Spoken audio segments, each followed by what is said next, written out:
You ask Tiger to calculate. This deals with linear inequalities with one unknown.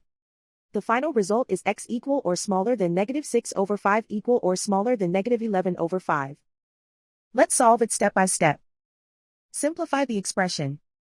Simplify the arithmetic.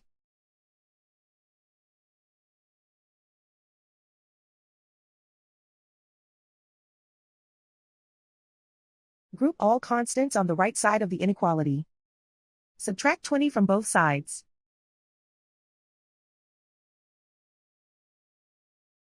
Simplify the arithmetic.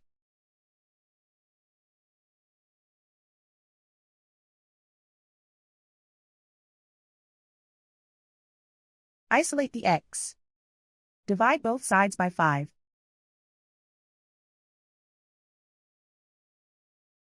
Simplify the fraction.